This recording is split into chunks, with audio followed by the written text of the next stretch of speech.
What if you believed you could achieve any success you want? What would you do differently? What would you think differently?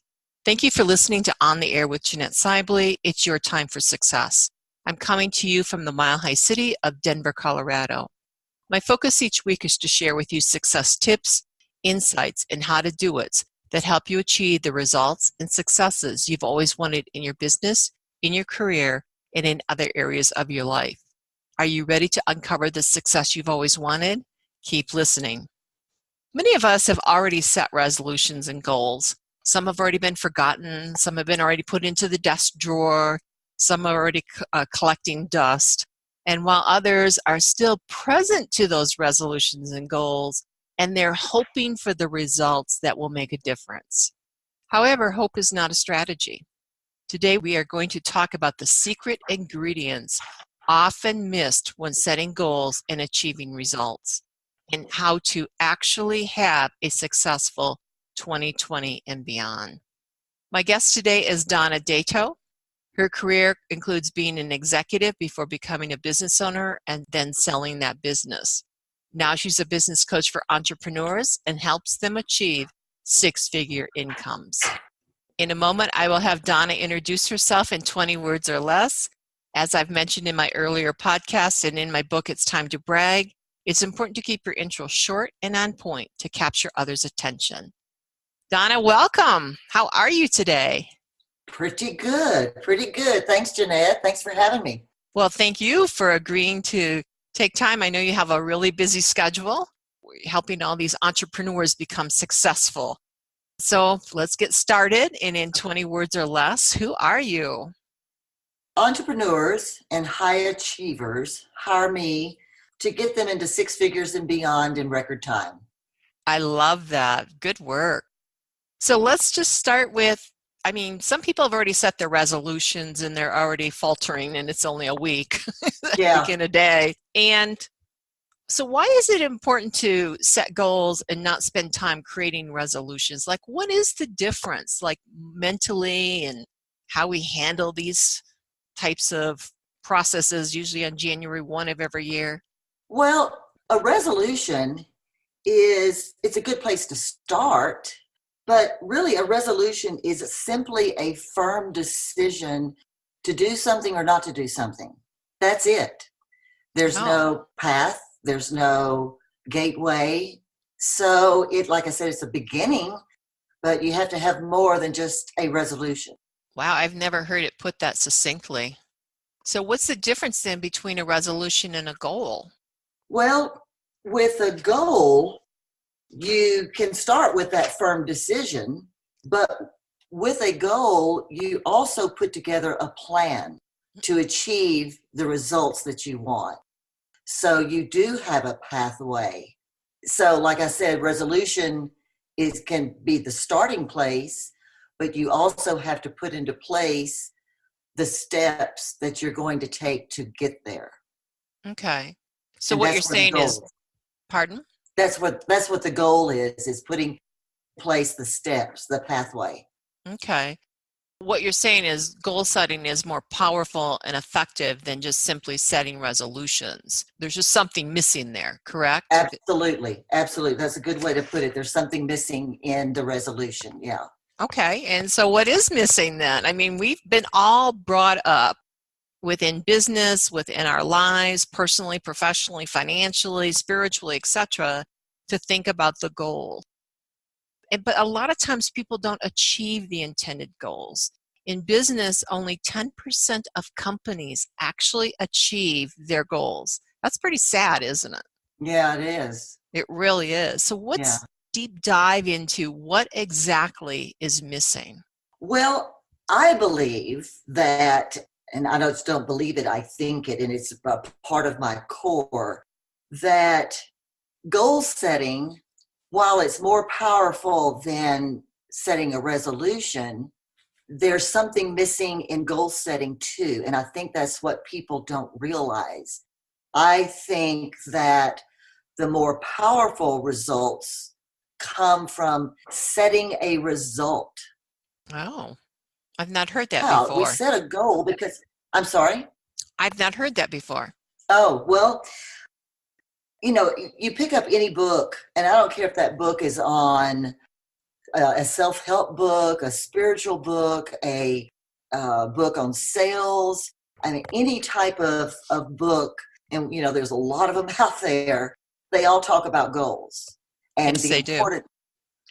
the importance of goals and how to set goals and when do you set goals. I believe what is missing in that formula is they lose sight of the result, and the result really are after. We set a goal to get a result. So in my coaching practice, I coach my clients to set results. And if you want me to give you an example, I will. Oh, perfect. Yeah, I think Okay. our listeners would love to have an example because right now their head may be spinning a little bit. It's like, Yeah. we've always been taught to set goals, and now you're saying that could be why you're not achieving them. Yes. Yeah. It is sometimes hard to get your brain around it at first. Hmm. But then when you start thinking about it, it makes sense. So this I think, is a good example. So the goal, I think one of the number one resolutions of the year is around weight. I Hmm. want to lose weight. So your goal is, I want to lose 20 pounds. Let's just say that. Okay. And then you start putting together some steps. Okay, I'm going to eat less carbs. I'm going to exercise, whatever those steps are. And that's good. But in our brains, what we'd like to see is a picture. So let me give you the difference between a Oh, goal and a result. So okay. the goal is, I want to lose 20 pounds. A result would be, and let's say I want to lose 20 pounds by March 31st. Okay. A result would be, I want to be a size 10 by March 31st. Hmm. Now, the difference in that is, with the goal, you're losing something, you're losing pounds, but is there really a clear picture of what that looks like? And I don't think there is. But with the result, when you say, I want to be a size 10, immediately a picture emerges in your brain, and you can see yourself as a size 10. You can go to your closet and say, I can get back into these size 10 clothes. So everything revolves around that size 10 instead of just losing weight. That's the major difference, is that you're able to visualize. And I'm a big proponent of visualization. I know it's kind of woo-woo. It A sounds lot of it. people think it's kind of It does sound like a little new age, a little yeah. woo-woo. It's like, okay. But yet, there's a lot of business books I out just there. know from my personal experience over years and years that visualization works. It's important. And this is a great example of visualization. So before I go to bed, I look at my calendar to see what's going on the next day, just to make sure that I've got in my mind, my schedule. So one day I saw, okay, I'm going to meet Jenny at Panera at I-25 in Hamden. In my mind, I saw us sitting at Pete's at South Glen, the coffee Oh, shop Pete's. The next morning, I woke up, I told myself, I'm going to I-25 in Hamden to meet Jenny. In my mind, all I could see was sitting at this table at Pete's with Jenny. I ended up at Pete's, and she didn't show up. And I looked at my calendar and I went, I've told myself many times I'm going to I-25 in Hamden at the Panera, but here I am sitting at Pete's. in the That's South the Glen Mall. that's the power of visualization. Wow, that's a great, great example of the power our mind has in determining what we do and what we don't do. I know there's Exactly. been a lot of business books written about the power of visualization. Yes. However, a lot of times people don't really share with us how to do that. So I love your example here of being present to or mindful of what we're creating, particularly at night before we go to sleep. When are some other examples of how to create powerful visualizations? Well, one is simply writing out your And it has to be in your handwriting, because a lot of Oh, people will go to their computer and start typing out for a goal. But the important thing in listing out a list of goals or results is to put it in your own handwriting. but why is And that? Why is it more important to use your own handwriting than to type it out? Because a lot of people today are very electronically savvy. yes, because the brain recognizes that you wrote it, it becomes more of a part of you. So the So you're brain like recognizes that. engaging the brain differently than you might normally. Exactly. Very well Okay. put. Thank you. Okay. You put it much better than I did.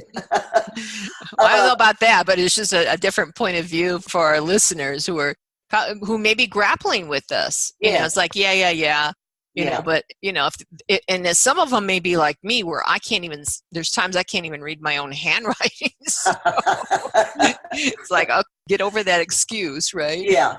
Yeah. Yeah. Just make it, just write slower and make it very clear. So, and what I do is I put those in my bathroom so I see it first thing in the morning. And then I put a copy in my notebook that I carry around where I take notes. It's just a reminder every day of reading through those. Another great, and a lot of people do this, in fact, they have parties around this, is creating a vision board. I was going to ask you about that. Yes, I've been invited, I think, to 3 vision board parties already this year. And it doesn't matter when you create it, you can create it any time of year, but it's the process of putting, like, example, being a size 10. So you find a picture of someone you think is a size 10, or maybe it's a picture of you who used to be a size 10, and put that on a board. And it may have words with it. I'm so happy to be a size 10 again. Again, you're reinforcing to the brain that it's already done, it's already in process. So it's Okay. that reinforcement. I do both. I have the words, and then I have a vision board. And I have not created my vision board yet for this year. I'm going to be got to collect some more magazines. It's basically what I've got to Yeah, do. I'm just as guilty. One of the suggestions that was made to me by somebody who's been very successful at visualization and actually manifesting these, what they put out there, is she said to use a mirror. Have you heard of that one before, where you take, instead of using, poster board or something like that, and maybe even framing it, instead post those pictures on your mirror? On the mirror, Have you heard I that had one? not heard that, but I love that idea. Well, she said it's like a reflection back. Yes, exactly. I love that idea. And I've got a huge mirror. I'm going to do that this year. Thank you, Jeanette. Well, you're welcome. I mean, that's the whole point of these podcasts, is to come up with new ideas to help dispel these myths that we have, that, it's okay for others to be successful and maybe someday, one day I'll become successful. It's Yeah, like, no, you can yeah, become successful today. And in many cases, you're already successful. It's just a point of view, a yes, mindset. So I think yes. that's important. And then when we were talking beforehand, when we were talking about visualization, you also mentioned affirmations. Now, those like after the visualization, is that something you do in the process of setting your goals? Like what is an affirmation to begin with? And then how do you use them effectively? I started using affirmation. Well, I was introduced to affirmations about 30 years ago when I was going through a lot of Tony Robbins training. Okay. And basically, affirmations are a result that you want, and you keep telling yourself that you already received it, you've already achieved it. And that way, it just reaffirms to your psyche, your whole body, that you are there. So I've been studying it's taken me years. I found an affirmation example. It's like a format that I think is the most powerful, and it's from Bob Proctor. And the format is, I am so happy and grateful that, and then you finish the sentence. So going back to the size 10, I am so happy and grateful that I am a healthy, and joyous, or whatever the word is, size 10. And you say that to yourself many times a day as if it's already happened. Then segue into, I think that is great advice, the I am. Because a lot Yes, of times people say, I will, yes. Or I want. I want, or maybe Yes, someday, one day I might. yes. And But that's it's not affirmations, correct? exactly, exactly. The I am, you hit on it. The I am is the power words of that affirmation. Yeah. Well, and I think the other pieces, because you're talking about verbalizing that, and I think the other key piece here is how we write. I myself journal daily. Mm-hmm. Actually have a section where I do bragging, like what Mm-hmm. are 3 things I should brag about? Because again, we want to present success, and then I Absolutely. am grateful for. But notice I am. It's Yeah. not I will be or I hope to Right. be. It's no, it's I am. What is the Right. Yes. but what's the power of the I am? Because it's already done. You're Got it. already there. It's Okay. not something that you're achieving or you're working toward. I am is I have achieved it. And when we tell ourselves that many times over, we achieve it. Great. And back to your question, when do you set your vision board and your affirmations at the same? I mean, you can do this all at the same time. You can do it at different times of year. I just think it's important to always have these affirmations in front of you as if they've already happened. Reminds me of another key point. There's a woman I know who, I mean, she just loves, these vision boarding. I mean, she even has a vision party where Yeah. where Yes. we're at 2020 and I think it's called a completion party. But what you're doing is you're announcing what you've achieved by 2021 in this Exactly. example. So it's Yes. really very powerful. It is. But what I was going to say is the key here is making sure that whatever pictures you cut out are what you want to achieve. Exactly. Exactly. And I think it's important because it's important to know that not everything on the vision board is going to be accomplished maybe in 12 months. It may take 2 years. It may take 4 or 5 years. I've talked to or I've read about so many, wildly successful billionaires who put a picture of basically a mansion in a certain location on their vision board, and every year they would take it and put it to their next vision board, and it would take them 5, 6, 7, 10 years, but they did not give up. It was still their vision. It was still something they were working toward, and it was important to them. So I think it's important to keep in mind those bigger aspirations, those bigger visions that we have, be put in a realistic context, that it's not just going to take place in 12 months or 18 months or 24 months. Yeah. Well, I know I can be just as guilty of that. Oh, yeah, we I was are. looking at my vision board. I had created one during the year, and I was looking at one, and I go, I don't know that I've actually achieved any of that. So what I did is I just tore it all down and threw it all away. And now you're saying, well, Janan, like, what are you really committed to? Is how I'm hearing it. Are you committed to the time frame, or are you committed to the actual result? Excellent way to put that. That's it. Yes. Yeah. And it's the And result. Yeah, of course. There's so many things that can happen. My friend last year had so many aspirations she wanted to do, to achieve by the end of the year, and her mother passed away unexpectedly. mm, This was not planned. She was healthy, and it just derailed her. Of course, they were very close. So for 5 or 6 months, she was just boosting through her work. She's also a coach. So, she maintained her clients, but of course she's not going to achieve what she set out the first of the year with a huge derailment like that. We have to take into account that we are human and these things happen. well, Yeah. and I think sometimes we forget we are human. So, Oh, yeah. these things do happen. It reminds me of when my mom and then when my dad each passed away. you think you're ready for it, but No. when it actually happens, you find out you're not. And we had I conducted podcast interview with Leslie Charles where we talked about grief and Uh-huh. how grief kind of shows up whenever it shows up. But if we're not taking the time to process it, it inevitably will show up when we don't want it to. Yeah. Yeah. So again, I mean, inside of our conversation of goal setting and creating results, we also have to be kind to ourselves, have some Yes. compassion for ourselves. And I think that's a great point. But let's do a twist on this. And Okay. let's say that I'm doing all the above, everything that you and I've just talked about, but I'm still not achieving the intended results. What would you say are 3 things to look at that may be missing? Usually, and I would say the vast majority of the time, is we put together these really meaningful results that we want to get.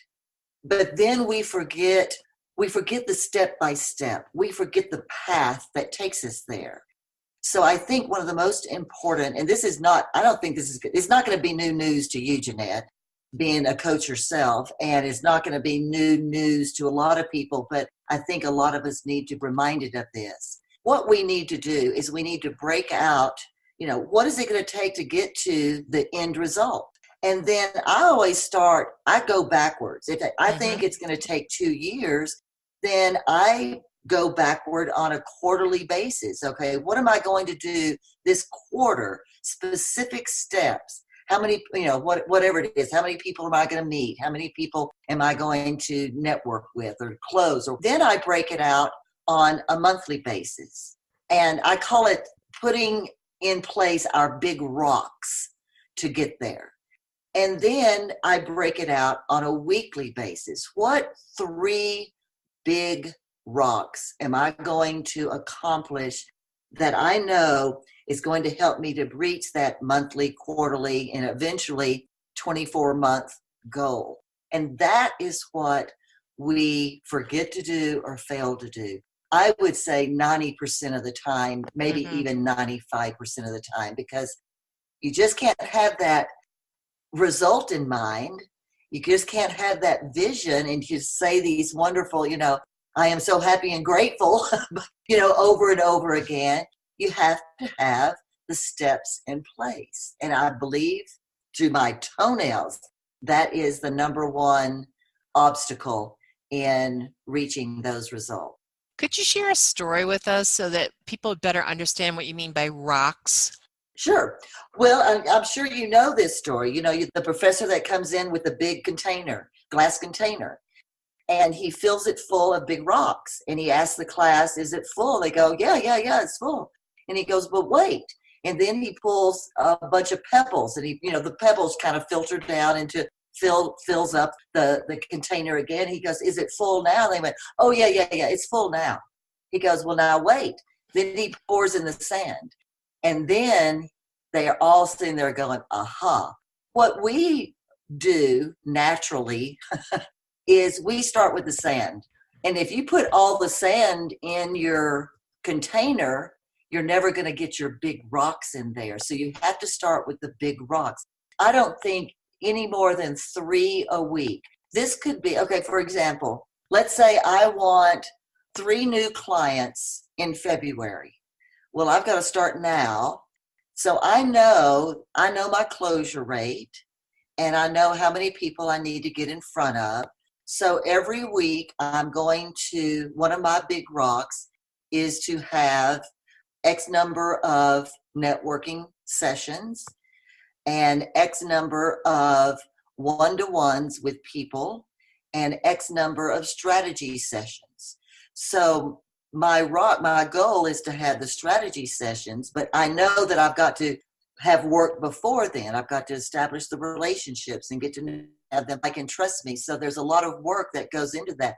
So one of my rocks, let's say my monthly rock, is to have 25 strategy sessions. In my weeks, I know how I've got to meet 5-6 people or have 5-6 strategy sessions a week.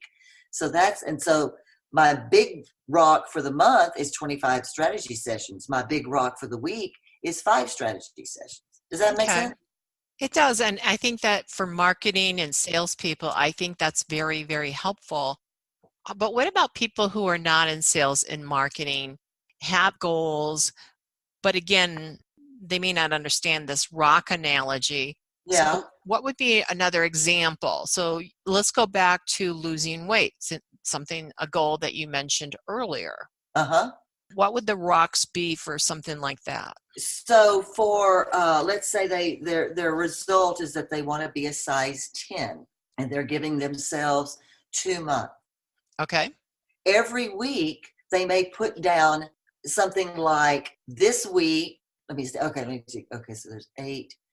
So the first week, one of their big rocks may be to go into their wardrobe and to pull out every size 8 they have and to hang them up somewhere so they can always see them. A size And 8 or a size 10? oh, size 10, size 10. Okay. Yeah, big difference.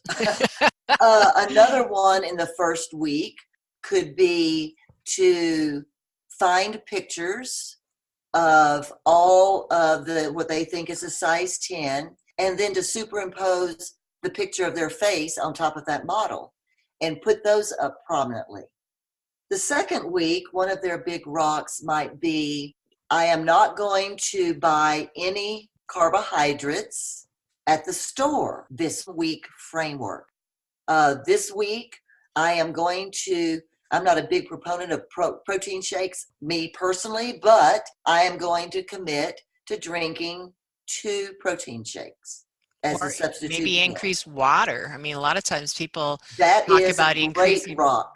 Yeah, that would be a big one. Like Exactly. how many 8-ounce glasses of water did I drink today? That would be a Yes, rock, correct? that would Am I be a getting rock. this? Okay, Yes. great. So you break it out in manageable steps that you can achieve. And at the end of the week, you go and you brag on yourself. First, they've got to read your book and learn how to brag on themselves.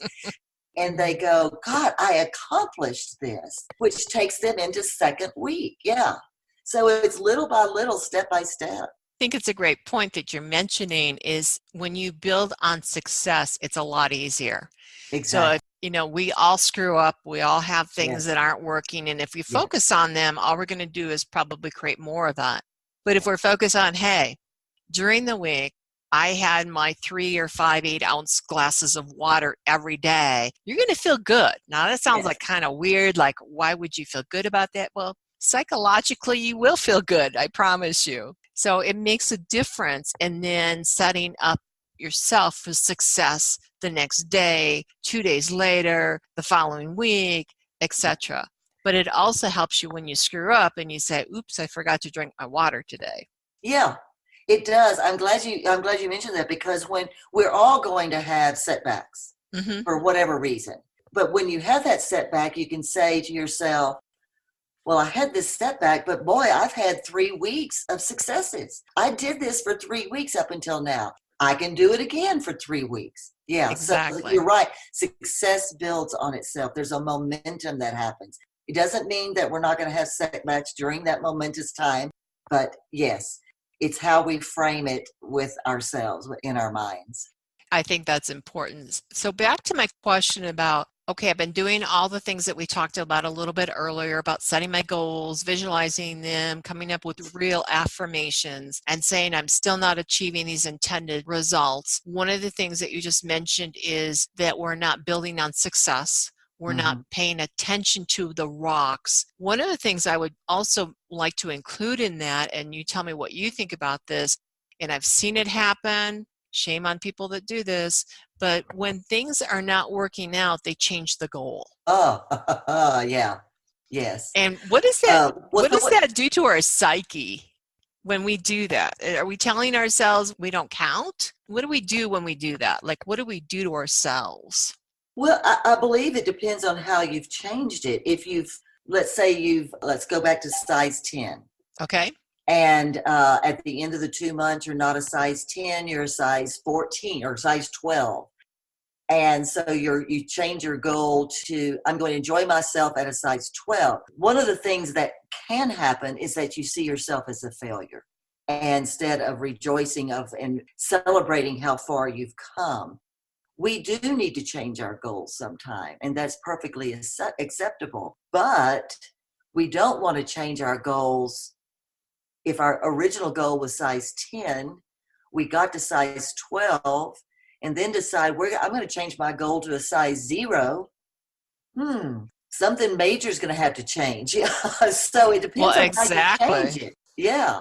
Well, but the other thing is a lot of times, let's use that example, particularly in companies today, some groups will change their goals so that they can get their bonuses, that they can feel successful. So using the weight example that we've been talking about, they might say, well, my goal is to be a size 10 and we hit size 12, so I'm going to change my goal to size 12. That's my goal. So that way I can Yeah. win. But what I believe it's telling ourselves is that we don't believe in ourselves. And I think what you mentioned earlier is sometimes, particularly today, we get so impatient. Yes. We want everything yesterday. Yeah. And what happens is we're telling ourselves we either don't value ourselves, we can't do it, we don't have what it takes, our inner power, whatever you want to call it, our confidence, all that stuff gets sabotaged when we do things like that. Would you agree I with that? agree. I totally agree. We're settling. We're just settling for second best instead of going for that first best. Now, with the bonus, if one of the things they could do is, okay, I got to size 12 this year. Next year, by golly, I'm going to do that size 10. Exactly. And get the bonus. Yeah.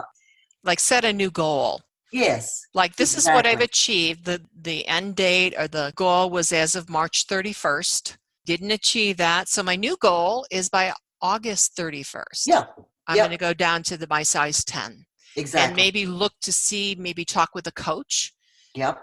Again, coaching can be invaluable when you're working towards a goal. Work with a coach, put together a support group, and say, okay, what is it that I might need to change to get those last 10, 20 pounds off?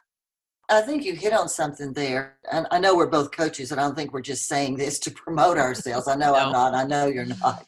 One of the value of having a coach is the objectivity, because the coaches are not emotionally wrapped up in the decision or the outcome. And so they're able to keep that objectivity. And one of the things I believe that a coach does is, just ask the question, so what worked and didn't work? So you want to repeat what worked and then eliminate what didn't work. Yeah. Exactly. And a lot of times it's just those simple things where people go, well, of course, I knew that. But it takes someone else. And it may not be a coach. It may be an accountability partner. It may be a spouse. It may be, some best friend. But somebody. It might even be your boss. Yes, exactly. Yes, it might be your boss. And sometimes we forget those people. I'm sorry?